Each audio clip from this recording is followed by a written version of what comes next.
DArch, Elm Assist Logical Architecture Modeling Tool for Safety-Critical Software. The design of the DArch tool is divided into 5 parts. First, we introduce DArch Designer. Data type modeling enables users to add and remove data types. After completing data type modeling, users can define the interfaces they need. They can rename ports, define direction, and select a data type for each port.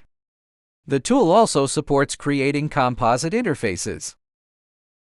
That is, combinations of multiple interfaces. Next, we move on to the functional view. First, we define functions. As the smallest grained modeling objects, they encapsulate indivisible functionality. Users can configure the name of a function and select ports from interface table. Multiple functions together implement a module's specific functionality. As shown in the video, the wind speed processing module is composed of several functions, and users can define the interaction relationships among those functions. Next, I'll demonstrate the tool's collaborative modeling capabilities. As shown, when I perform modeling, other users can see my actions in real time.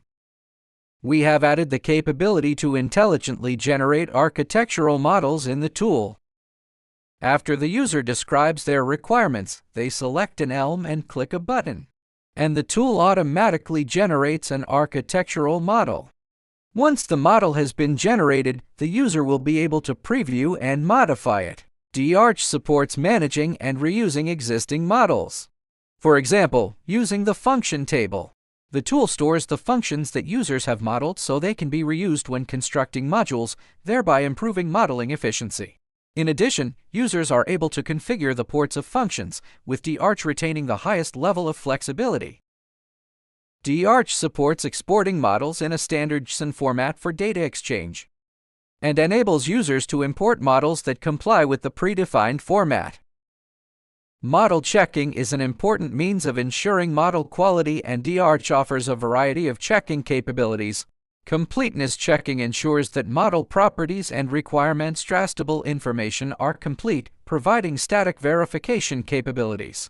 Consistency checking ensures that data types on model ports match, automatically performed via dynamic checks. For real-time analysis, DArch converts the model into a DL and, after configuring the relevant scheduling information, invokes Cheddar to perform the analysis. Considering that requirements traceability is a crucial means of ensuring quality, DArch incorporated traceability capabilities from the outset. The requirements model is sourced from DREM and presented in DArch in an itemized format. DArch supports viewing and configuring requirement traceability in a tree format. Completed requirement traceability can be examined using the requirement traceability matrix. Leveraging large language models. DArch automatically generates a requirements traceability matrix, which is subsequently validated by modelers. In addition, DArch evaluates the generated requirements traceability matrix to help modelers determine whether any requirements are missing or overlooked. We have now reached the final component, DArch Refiner.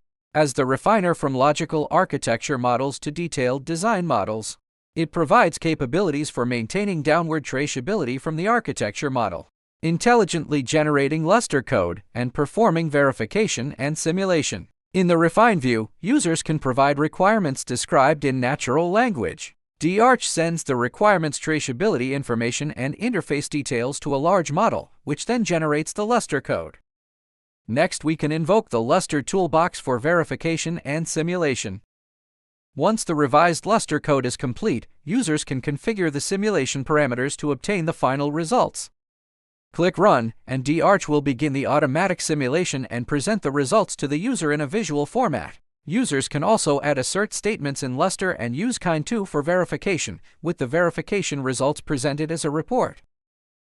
Finally, users can refactor the Lustre code based on the verification feedback and send both the report results and the code to the Elm for further refinement. That concludes the introduction to the DArch tool.